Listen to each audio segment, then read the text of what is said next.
जिस हिंदवी स्वराज की स्थापना की थी मोदी जी के नेतृत्व में, अब वह बनकर के रहेगा, कोई माई का लाल उसको रोक नहीं पाएगा। आपने अयोध्या में रामलला के भव्य मंदिर के निर्माण कार्यक्रम को देखा होगा, देखा है ना? ये कांग्रेस और इंडी गठबंधन से जुड़े हुए उद्धव जी ठाकरे और पवार साहब ये सब क्या कहते थे? कहते थे कि ये 100 जन्म भी ले लेंगे तब भी मंदिर नहीं बना पाएंगे। बोलते थे ना, ये कांग्रेस और इंडी गठबंधन वाले यही कहते थे, ये नहीं हो पाएगा। लेकिन हम लोग तब भी बोलते थे कि रामलला हम आएंगे, सौगंध राम की खाएंगे, मंदिर वहीं, रामलला हम आएंगे, मंदिर वहीं, और जो कहा वो करके दिखा दिया ना। कोई संदेह है क्या? लेकिन इंडी गठबंधन वाले क्या कहते हैं? बहनों भाइयों, दो बातें खतरनाक इनके मुंह से निकलती हैं। एक तो कहते हैं कि राम मंदिर अगर कांग्रेस गठबंधन की सरकार बनी तो फिर राम मंदिर को क्या करना है ये हम तय करेंगे। हमने कहा कि देखो, रामलला तुम्हें इस लायक छोड़ेंगे नहीं कि तुम दिल्ली पहुंच सको।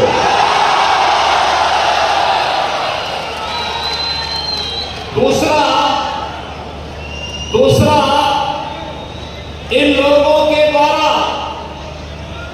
हमेशा प्रयास किया गया, ये डराते थे, कहते थे अगर राम मंदिर हिंदुओं के पक्ष में अयोध्या का फैसला आ गया तो दंगे हो जाएंगे, खून की नदियां बह जाएंगी। और बहनों और भाइयों, अयोध्या में माननीय उच्चतम न्यायालय का फैसला राम मंदिर के पक्ष में आया।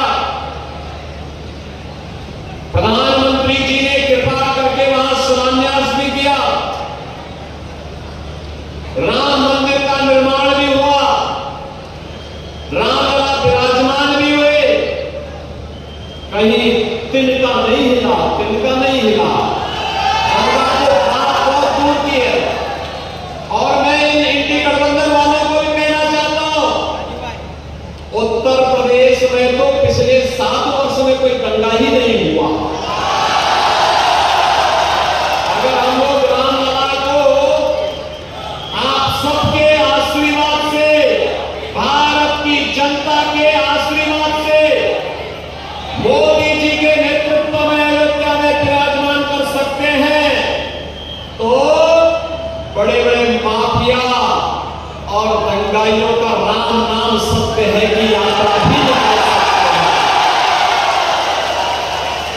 और ये हुआ है ना, देखो पहले जो बड़े बड़े माफिया वहां पर सत्ता का संचालन करते थे, धमकाते थे, अराजकता फैलाते थे, बेटी और व्यापारी की सुरक्षा के लिए खतरा बने हुए थे, वहां के विकास के बैरियर बने हुए थे, हमने बुलडोजर चला करके एक झटके में उनकी सफाई कर दी।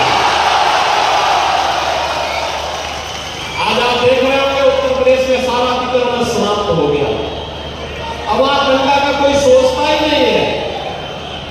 अब तो बहनों और भाइयों, उत्तर प्रदेश में कोई सड़क पे नमाज भी नहीं पढ़ता।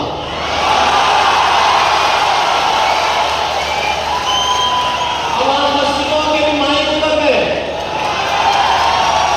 अगले 5 वर्ष में आप देखेंगे कि लोग भूल ही जाएंगे कि ये भी कोई चीज होती थी, कि चिल्लाहट होती थी, लोग परेशान होते थे, लोग भूल जाएंगे।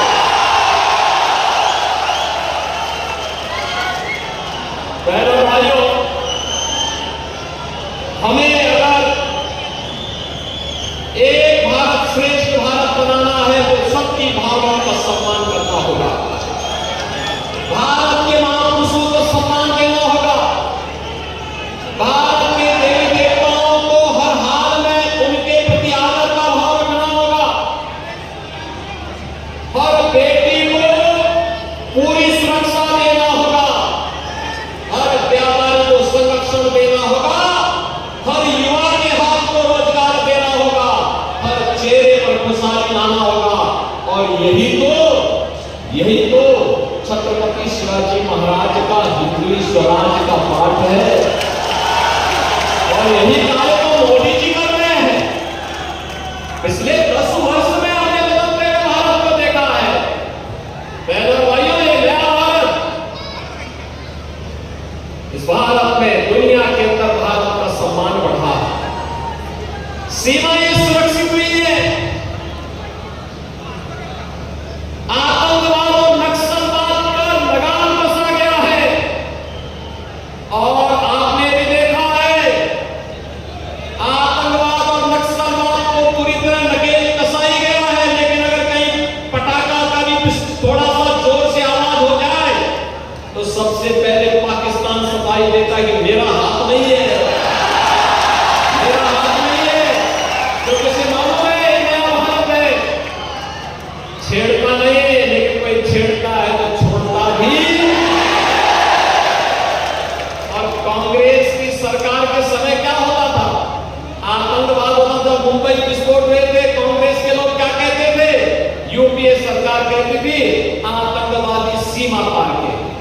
अरे सीमा पार के हैं तो आपकी मिसाइल कब